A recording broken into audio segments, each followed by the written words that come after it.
우연히 만난 남성과 사랑에 빠진 40대 박 씨. 이들은 곧 깊은 관계로 빠졌지만 오래 갈 것 같던 사랑은 얼마 지나지 않아 식어버렸고 곧 이별을 맞이했습니다.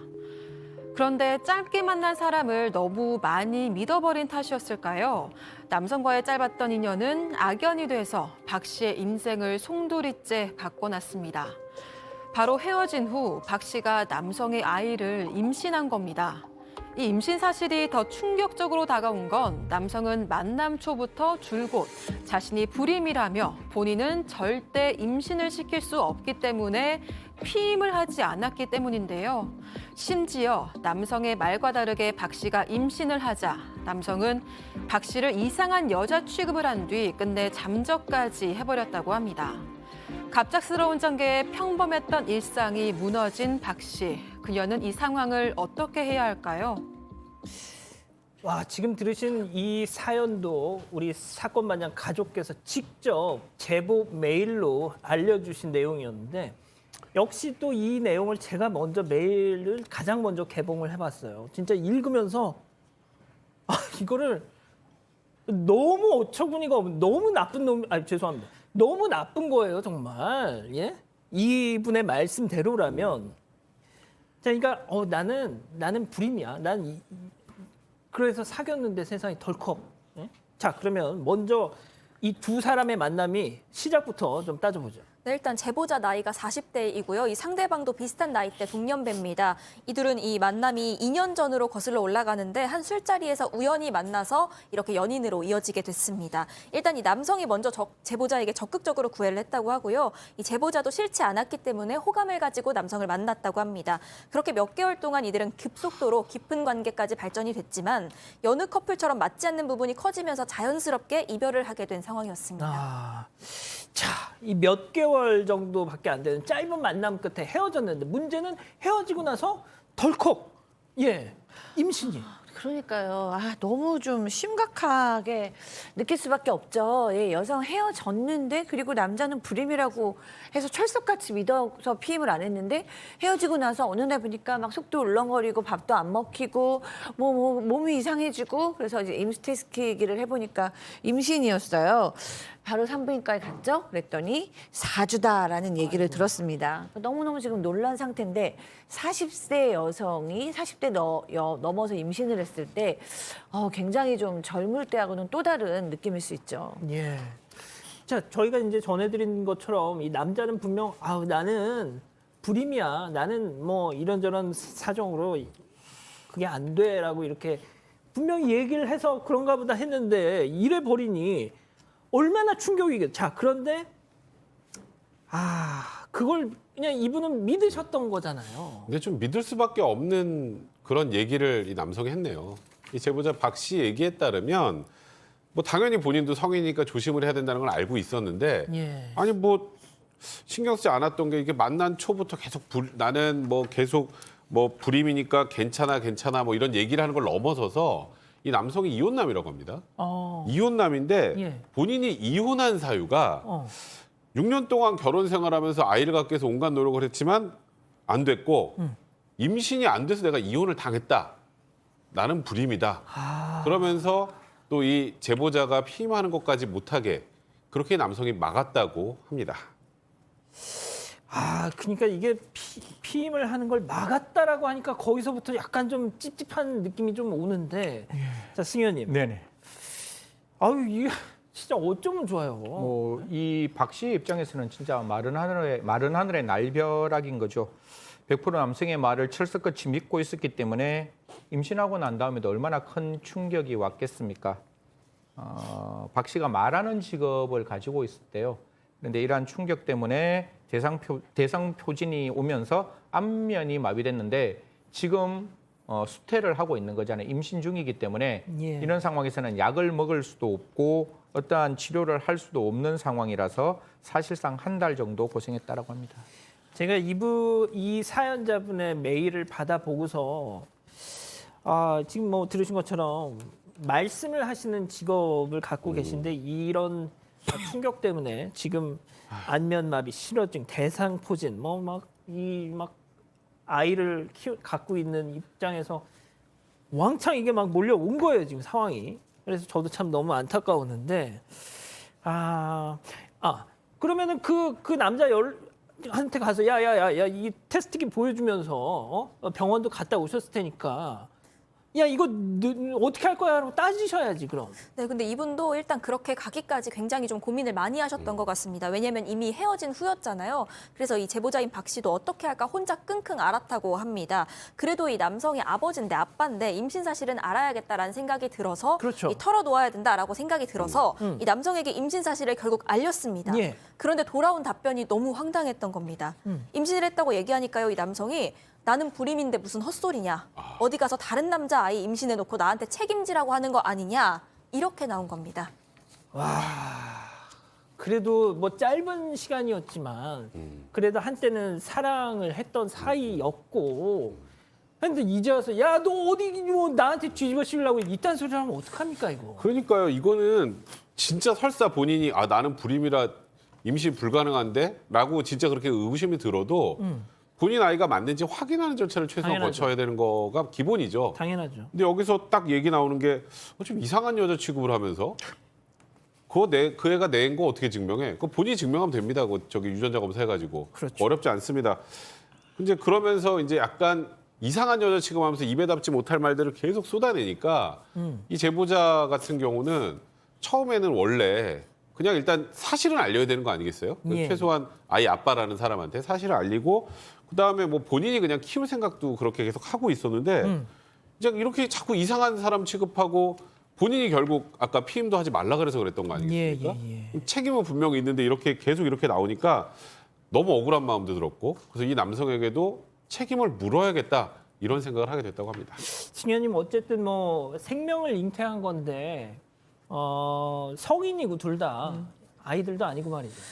둘이 뭐가 됐든 생명에 대한 책임은 져야 되는 거 아닙니까? 그렇죠. 그 부분에 대해서는 저는 분명히 명확히 책임을 져야 한다라는 생각을 가지고 있는데 또 여성이 가지고 있는 전인격적인 결정권, 다른 말로 임신 중지를 할 수 있는 그 의사도 존중은 분명히 받아야 되겠죠. 그래서 제일 처음에 이 박 씨와 남성은 임신 중지를 결정하기로 했답니다. 그래서 병원에 찾아갔어요. 병원에 찾아가서 확인해 보니까 정말 임신이었고 그 임신 때문에 이제 임신 중지를 하기 위해서 남성과 이야기를 하는 중 남성이 이런 얘기합니다. 나 바빠서 못 올 테니까 수술비 내가 계좌 이체해 줄 테니까 네가 알아서 해라라고 호련히 떠나버립니다. 이 박 씨 집에 돌아오는 길 내내에 그 뱃속에 있는 아이의 심장 소리를 들을 수밖에 없었고 그게 종일 생각났다라고 합니다. 그래서 박 씨 결국 아이를 출생하기로 결정했습니다. 소장님 그래서 네. 혼자 아이를 낳았어요? 네, 아니면, 낳았어요. 낳았어요? 네, 아이를 낳고 이제 막상 아이를 낳고 보니까 너무 예쁜 거예요. 그래서 100일쯤 되고 나니까 아이를 볼 때마다 너무 미안한 거예요. 이 아이는 아빠 없이 살아가는 거잖아요.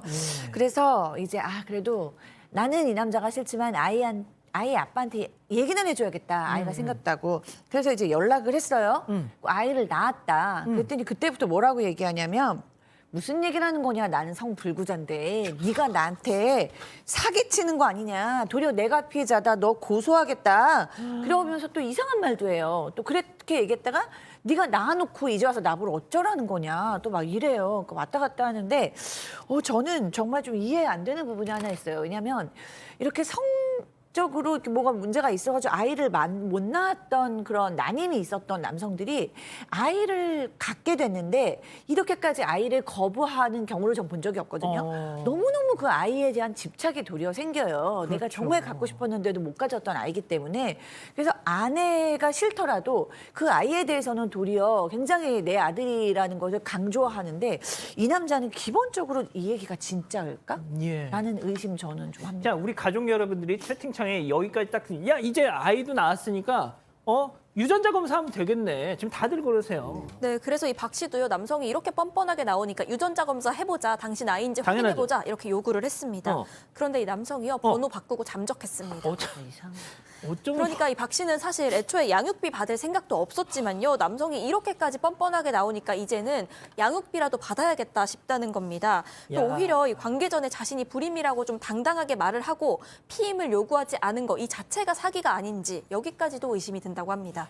와 잠수를 탔어요. 잠수를 탔어 결국. 예? 이쯤에 이 정도 되니까 이제 분명해지는 거 아니겠습니까? 자, 그러면 별별 상담소 오늘의 궁금증 짚어보죠. 불임이라던 남자의 아이를 낳았는데 자, 이걸 알려주자 잠적을 했습니다. 자, 승현님. 네. 어떻게 해요, 진짜? 찾아야죠.